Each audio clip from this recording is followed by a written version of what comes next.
કેમ છો મિત્રો? મજામાં? તો આજે આપણે ઇલેક્ટ્રોનની સુવાહકની અંદર થતી ડ્રિફ્ટ ગતિ અને સુવાહકની અવરોધકતાનું આપણે સૂત્ર તારવીશું. તો આજનો આપણો પ્રશ્ન છે કે ઇલેક્ટ્રોનની ડ્રિફ્ટ ગતિ અને અવરોધકતાનું સૂત્ર તારવું. ક્લિયર? તો સૌપ્રથમ આપણે ડ્રિફ્ટ ગતિ પર જઈએ એના પહેલા થોડીક બેઝિક વસ્તુ તમને કહી દઉં. તો સૌપ્રથમ આપણે જ્યારે સુવાહકો વિશે અભ્યાસ કર્યો હતો ત્યારે આપણે જોયું હતું કે સુવાહકની અંદર જે ઇલેક્ટ્રોન રહેલા હોય છે એ ઇલેક્ટ્રોન સુવાહકની અંદર ભારે અને લેટિસ બિંદુઓ ઉપર સ્થિર થયેલા અથવા લેટિસ બિંદુઓ ઉપર ગોઠવાયેલા આયનો સાથે સતત અથડામણ અનુભવે છે. શું અનુભવે છે? અથડામણ અનુભવે છે. તો આ ઇલેક્ટ્રોન સતત આયનો સાથે અથડામણ અનુભવતા હોય છે. આ અથડામણને અંતે ઇલેક્ટ્રોનની વેગની દિશા કેવી બની જાય છે? અસ્તવ્યસ્ત બની જાય છે. પરંતુ ઇલેક્ટ્રોનની ઝડપ બદલાતી નથી. મતલબ પોતાની ઝડપ જે હોય છે એ ઝડપ સાચવીને અચળ જાળવીને જસ્ટ ઉલટાયેલી અથવા બદલાયેલી દિશામાં ગતિ કરે છે. આમ ઇલેક્ટ્રોનની દિશા અસ્તવ્યસ્ત હોવાથી તેમનો જ્યારે પરિણામી વેગ લેવામાં આવે છે ત્યારે પરિણામી વેગ એમનો શું મળે છે? શૂન્ય મળે છે. કેમ? આ અસ્તવ્યસ્ત ગતિને કારણે જેટલા જ ઇલેક્ટ્રોન એક દિશામાં ગતિ કરતા હોય છે તેની વિરુદ્ધમાં જવાની પણ ઇલેક્ટ્રોનની સંભાવના સમાન હોય છે. તેથી આવી અસ્તવ્યસ્ત ગતિઓનો પરિણામી વેગ શું જોવા મળે છે? શૂન્ય જોવા મળે છે. ધારો કે કુલ n જેટલા ઇલેક્ટ્રોન છે, તેથી તેમનો મારે સરેરાશ વેગ લખવો હોય તો પહેલાનો વેગ વત્તા બીજાનો વેગ, આવી રીતે કુલ કેટલા વેગો? n જેટલા વેગો, એની સરેરાશ તો ભાગ્યા n. તો આ બધા ઇલેક્ટ્રોનો અસ્તવ્યસ્ત ગતિ કરતા હોવાથી એ બધાની સરેરાશ શું મળે છે? શૂન્ય મળે છે. તો આને વ્યવસ્થિત લખવું તો શું લખી શકાય?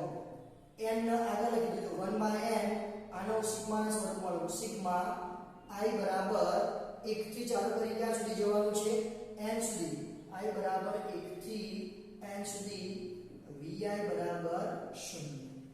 તો આમ ઇલેક્ટ્રોનનો અસ્તવ્યસ્ત દિશામાં ગતિ થતી હોવાથી સરેરાશ વેગ શું જોવા મળે છે?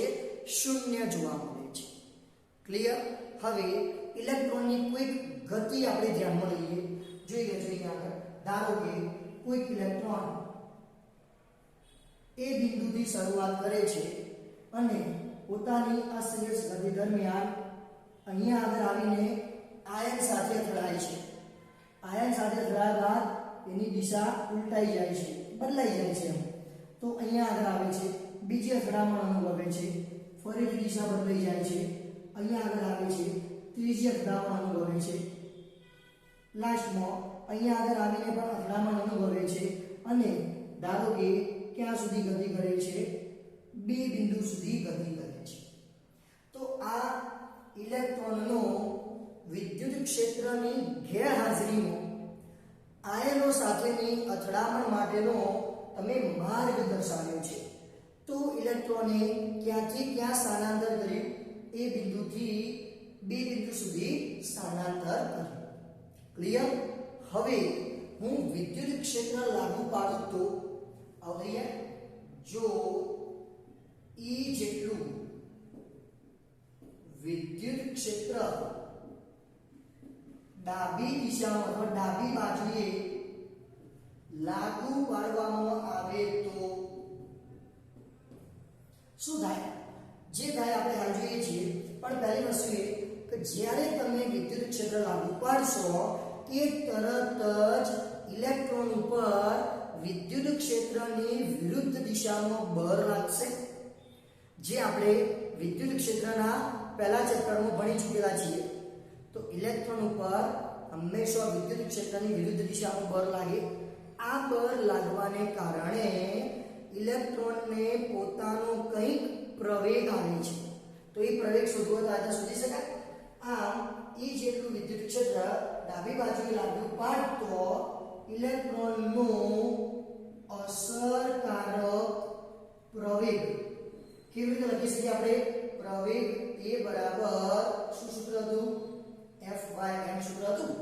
F બરાબર ma પરથી લાગ્યા. F ના લખવો તો વિદ્યુત ક્ષેત્રને કારણે બળ લાગે છે, તો F બરાબર qe લખતા હતા આપણે. q વિદ્યુત ભાર, ઇલેક્ટ્રોનનો વિદ્યુત ભાર કેટલો? E જેટલો. કેવો E? ઋણ વિદ્યુત ભાર. વિદ્યુત ક્ષેત્ર કેટલું લાગુ પાડ્યું? E upon દર m. જ્યાં -e એ ઇલેક્ટ્રોનનો વિદ્યુત ભાર છે, E વિદ્યુત ક્ષેત્ર છે, m એ ઇલેક્ટ્રોનનો દર છે. તો આટલો વિદ્યુત ક્ષેત્ર લાગુ પાડ્યા બાદ ઇલેક્ટ્રોનનો પ્રવેગ જોવા મળે. ક્લિયર? હવે તમે વિદ્યુત ક્ષેત્ર કઈ બાજુ લગાડેલું છે? ડાબી બાજુએ લગાડેલું છે. તો આવી રીતે વિચારી શકાય, આ ડાબી તરફની દિશામાં શું લાગુ પાડ્યું? તમે વિદ્યુત ક્ષેત્ર લાગુ પાડ્યું. તો ઇલેક્ટ્રોન ઉપર તો વિદ્યુત ક્ષેત્રની વિરુદ્ધ દિશામાં બળ લાગશે. તો જે ઇલેક્ટ્રોન A થી B સુધી પહોંચતો હતો એ હવે વિદ્યુત ક્ષેત્રની હાજરીમાં કેવી ગતિ કરશે? આવી ગતિ કરશે. જો A થી સ્ટાર્ટ કરશે,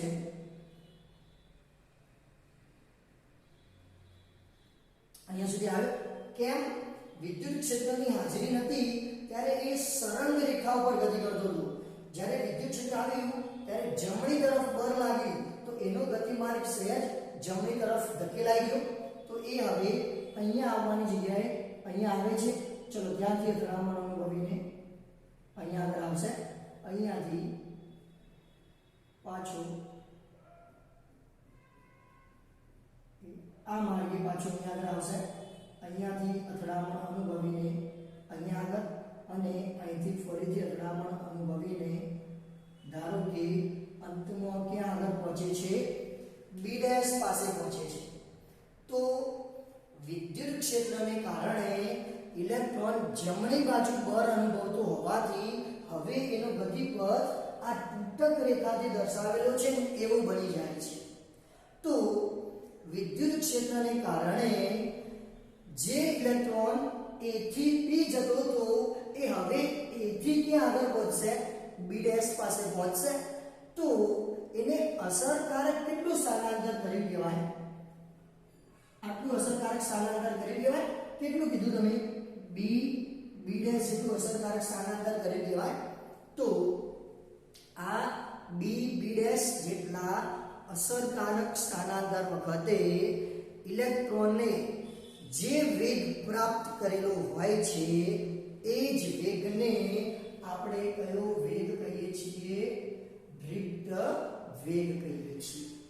તો યાદ રાખજો, હજી આગળ પણ એની બીજી એક વ્યાખ્યા પણ આપીશું. તો અસરકારક સ્થાનાંતર B' વખતના ઇલેક્ટ્રોનના વેગને જ ડ્રિફ્ટ વેગ કહે છે. ક્લિયર? ચલો કમ્પ્લીટ હાલ સુધી. હવે એક વિશેષ કિસ્સો ધ્યાનમાં લેવાનો છે. ધારો કે અહીંયા આગળ ઇલેક્ટ્રોન જ્યારે અથડામણ કરી રહ્યા છે, આ અથડામણ કર્યા તરત જ બાદ ધારો કે ઇલેક્ટ્રોનનો વેગ કેટલો છે? vi જેટલો છે. તો અથડામણના તરત જ બાદ એનો શરૂઆતનો વેગ કેટલો ધારી લીધો? તમે vi જેટલો ધારી લીધો. આ અથડામણ થયાના ti જેટલા સમયને અંતે તમે ઇલેક્ટ્રોનનો અભ્યાસ કરો છો. તો આ ti સમયને અંતે મારે ઇલેક્ટ્રોનનો અંતિમ વેગ શોધવો હોય તો આવું લખી શકાય. કેટલા? ti સમયને અંતે ઇલેક્ટ્રોનનો અંતિમ વેગ. ચલો શું સૂત્ર લાવ્યા આપણે? v બરાબર v0 પ્લસ at. આવું સમીકરણ આપણે અગાઉના ચેપ્ટરમાં ભણી ચૂક્યા છીએ. એમાં v અંતિમ વેગ કહેતા હતા, તો એને શું લખું? v ફાઇનલ, v0 પ્રારંભિક. તો અથડામણ કર્યા પછી પ્રારંભિક વેગ શું છે? vi છે, તો પ્રારંભિક વેગ છે vi વત્તા a પ્રવેગ. શું લાવેલા છો પ્રવેગ તમે? માઈનસ e/m લાવેલા છો. ને સમય કેટલો સમય આપ્યો? ti જેટલો સમય આપ્યો. તો આમ કોઈક અથડામણ બાદ ઇલેક્ટ્રોન vi જેટલા વેગથી શરૂ કર્યા બાદ ti સમયને અંતે એનો અંતિમ વેગ આટલો જોવા મળે છે. ક્લિયર?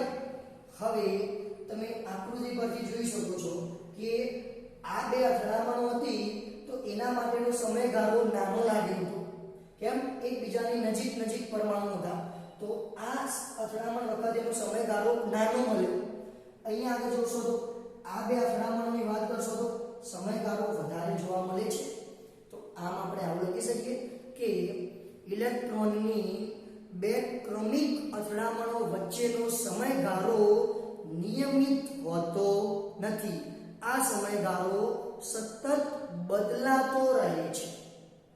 આમ બે ક્રમિક અથડામણો વચ્ચેનો જે સરેરાશ સમયગાળો મળે છે, સમજો, બે ક્રમિક અથડામણો વચ્ચેનો જે સરેરાશ સમયગાળો મળે છે એ જ સરેરાશ સમયગાળાને રિલેક્સેશન સમય ટાઉ કહે છે.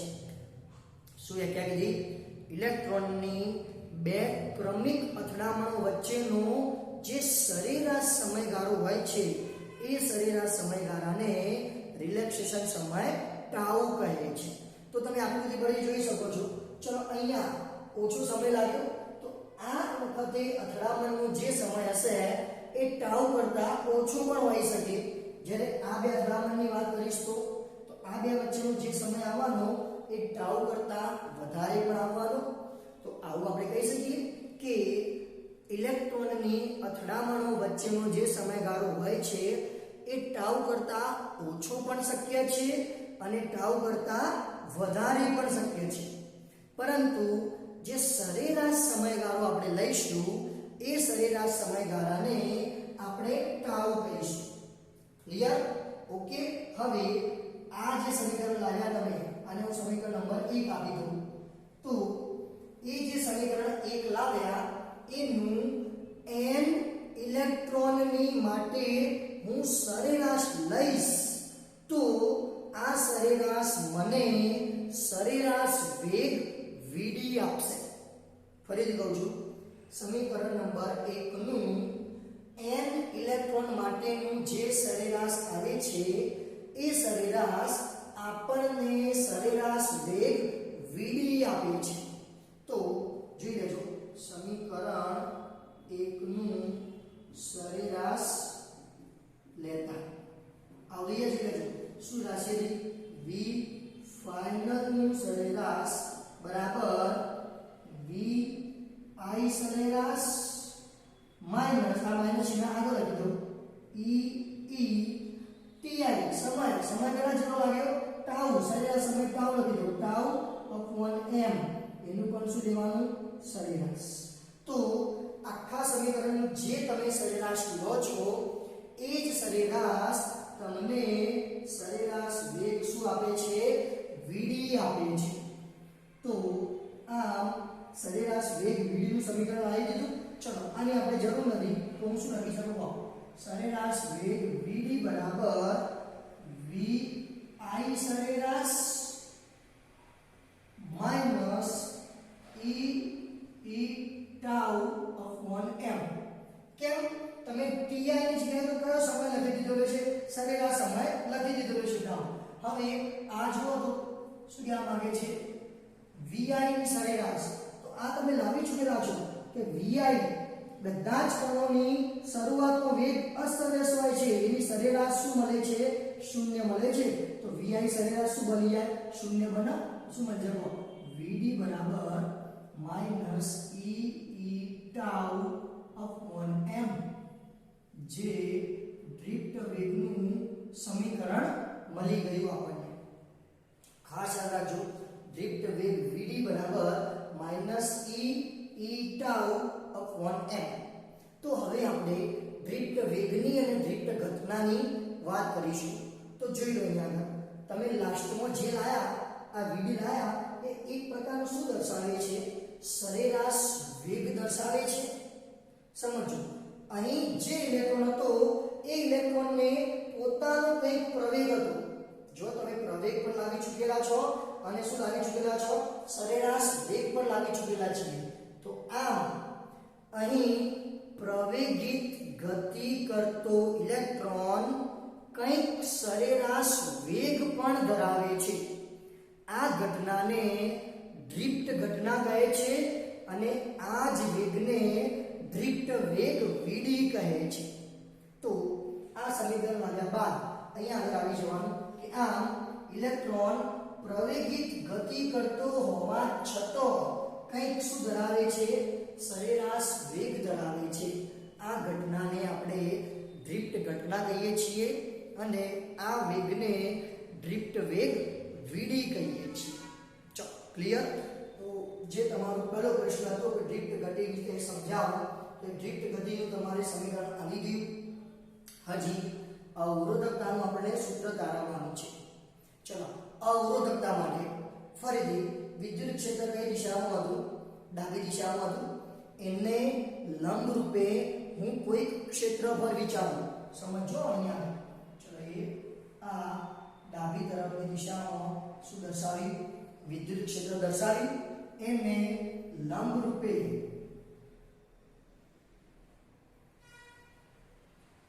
કોઈ ક્ષેત્રફળ દર્શાવી દીધું. તો આ ક્ષેત્રફળ ધારો કે નળાકારનો કોઈક ભાગ છે, તો હું નળાકાર પૂરો કરી શકું આ રીતે.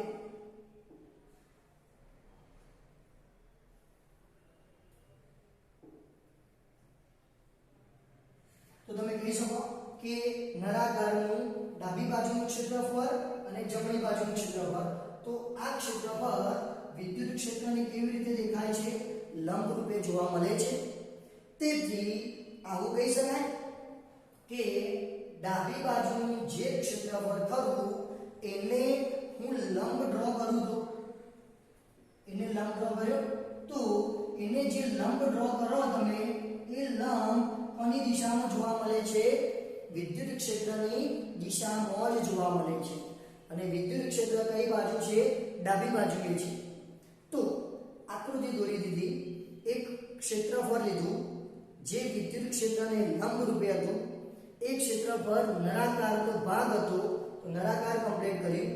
એક ક્ષેત્રફળને લંબ લાઈન રેખા અથવા લંબ સદિશ દોર્યો તો એ વિદ્યુત ક્ષેત્રની દિશામાં. હવે ધારો કે આ જે ડાબી બાજુનું ક્ષેત્રફળ છે એની બાજુમાં કેટલાક ઇલેક્ટ્રોન રહેલા છે. આ ઇલેક્ટ્રોન પર વિદ્યુત ક્ષેત્રની વિરુદ્ધ દિશામાં બળ લાગશે. તો વિદ્યુત ક્ષેત્ર ડાબી તરફ હતું તો બળ જમણી બાજુ લાગે છે. પરિણામે ઇલેક્ટ્રોન કેટલા વેગ સાથે? vd જેટલા વેગ સાથે જમણી તરફ ગતિ અનુભવે છે. અને જ્યારે આ ઇલેક્ટ્રોન જમણી બાજુના ક્ષેત્રફળ પાસે પહોંચે છે ત્યારે ધારો કે સમય કેટલો લાગે છે? ડેલ્ટા t જેટલો સમય લાગે છે. તો ડાબી બાજુના ક્ષેત્રફળમાંથી vd જેટલા વેગ સાથે નીકળેલા ઇલેક્ટ્રોન જ્યારે જમણી બાજુના ક્ષેત્રફળ પાસે પહોંચે છે તો ડેલ્ટા t જેટલો સમય લે છે. તો આ દરમિયાન એમને કેટલું અંતર કાપ્યું કહેવાય? આટલું અંતર કાપ્યું કહેવાય, જેને તમે એક રીતે નળાકારની લંબાઈ પણ કહી શકો છો. કે જે તમે નળાકાર કલ્પ્યો છે એની લંબાઈ જેટલું અંતર કાપ્યું કહેવાય. તો આમ ઇલેક્ટ્રોને કાપેલું અસરકારક અંતર. તો અંતર કેવી રીતે લાવતા હતા આપણે? વેગ ગુણ્યા સમયથી લાવતા હતા. તો અંતર જેને આપણે l કીધું બરાબર વેગ કેટલો છે? vd જેટલો અને સમય કેટલો લાવ્યા? ડેલ્ટા t જેટલો. તો જે ઇલેક્ટ્રોન એક આક્ષેપથી બીજા આક્ષેપ સુધી પહોંચશે તેમને કેટલું અંતર કાપેલું હશે? vd ડેલ્ટા t જેટલું અંતર કાપેલું હશે. તેથી આ જે ઇલેક્ટ્રોન અંતર કાપે છે એનું મારે કુલ કદ શોધવું હોય તો આવડી ગયું છે. તેથી આડછેદના ભાગનું સમગ્ર ભાગનું કુલ કદ લાવવું તો કદ બરાબર ક્ષેત્રફળ ગુણ્યા લંબાઈ કહી શકીએ. તો આ જે આડછેદ કરો, આડછેદનું ક્ષેત્રફળ a જેટલું છે. તો કુલ કદ v બરાબર ક્ષેત્રફળ a ગુણ્યા લંબાઈ કેટલી લાવ્યા તમે? vd ડેલ્ટા t જેટલી લાવ્યા. તો કુલ કેટલું કદ મળશે? v બરાબર a vd ડેલ્ટા t. ચલો, કુલ જે ઇલેક્ટ્રોન એક આડછેદથી બીજા આડછેદ સુધી જતા હતા એના વચ્ચે ઘેરાયેલું કુલ કદ મળી ગયું આપણને. હવે n, જો ખ્યાલ હોય તો સ્મોલ n, એને આપણે ઇલેક્ટ્રોનની સંખ્યા ઘનતા કહેતા હતા. શું કહેવાય? ઇલેક્ટ્રોનની સંખ્યા ઘનતા. એટલે એકમ કદ દીઠ ઇલેક્ટ્રોનની સંખ્યા કહેવામાં આવે. સ્મોલ n બરાબર શું? ઇલેક્ટ્રોનની સંખ્યા ઘનતા, જેને શું કહેતા હતા આપણે? એકમ કદ દીઠ ઇલેક્ટ્રોનની સંખ્યા કહેતા હતા. તો હવે આપણે હું જે સ્ટેટમેન્ટ બોલું એને 83 સ્વરૂપે લખી શકીએ. લખી શકીએ એકમ કદ હોય તો એમાં રહેલા ઇલેક્ટ્રોનની સંખ્યા કેટલી? n જેટલી. તો આપણું જે સમગ્ર ભાગ હતો એનું ક્ષેત્રફળ, એનું કદ કેટલું મળેલું છે? તો એનું કદ કેટલું હતું? a vd ડેલ્ટા t કદમાં ઇલેક્ટ્રોનની સંખ્યા કેટલી? તો તમને કુલ ઇલેક્ટ્રોનની સંખ્યા મળે. કેટલી થશે? કુલ ઇલેક્ટ્રોનની સંખ્યા બરાબર n a vd delta t જેટલી મળે. ક્લિયર? શું કીધા છે? એકમ કદમાં ઇલેક્ટ્રોનની સંખ્યા બરાબર n, તો આટલા કદમાં ઇલેક્ટ્રોનની સંખ્યા કેટલી? તો તમે કુલ ઇલેક્ટ્રોનની સંખ્યા લાવી ચૂક્યા. હવે એક ઇલેક્ટ્રોન ઉપર કેટલો વિદ્યુતભાર હશે? -e જેટલો વિદ્યુતભાર હોય. આવડી ગયું છે. એક ઇલેક્ટ્રોન પર વિદ્યુતભાર બરાબર કેટલો હતો? -e જેટલો હતો. તો એવા કુલ કેટલા ઇલેક્ટ્રોન લાયા? n a vd delta t જેટલા ઇલેક્ટ્રોન પર કુલ વિદ્યુતભાર બરાબર ક્વેશ્ચન માર્ક. તો એક ઇલેક્ટ્રોનનો વિદ્યુતભાર -e, તો n a vd delta t electron પરનો વિદ્યુતભાર કેટલો? તો આવડી જાય કુલ વિદ્યુતભાર કેપિટલ Q બરાબર શું થશે? -n a vd delta t * e. ચલો, ક્લિયર? કુલ વિદ્યુતભાર મળી ગયો. હવે મૂલ્ય લઈ લો તો માઈનસ ચિહ્ન તમે હટાવી શકશો. તો પછી એવું નહીં રાખશો તો આગળ પણ vd ના સૂત્રમાંથી માઈનસ કેન્સલ થઈ જશે. ચલો, q વિદ્યુતભાર મેળવવો હોય તો q બરાબર it સમીકરણ હતું. t સમય ડેલ્ટા t જેટલો લાગ્યો હતો. શું થશે? તો it બરાબર માનાંકમાં, ચલો માનાંક લઈએ આપણે. માનાંક લેશો તો ધન થઈ જશે. શું હશે? તો i ડેલ્ટા t બરાબર n a vd delta t e. તો ડેલ્ટા t કેન્સલ થશે. ચલો, a ના નીચે લાવો. i upon a બરાબર n e vd. Clear? a નીચે લાવી દીધો. તો આ શું વધ્યું? i upon a વિદ્યુત પ્રવાહ ઘનતા જે બની જાય તો શું બનશે? જોઈ લેજો આગળ. તેથી i upon a ની જગ્યાએ જે લખું, j બરાબર n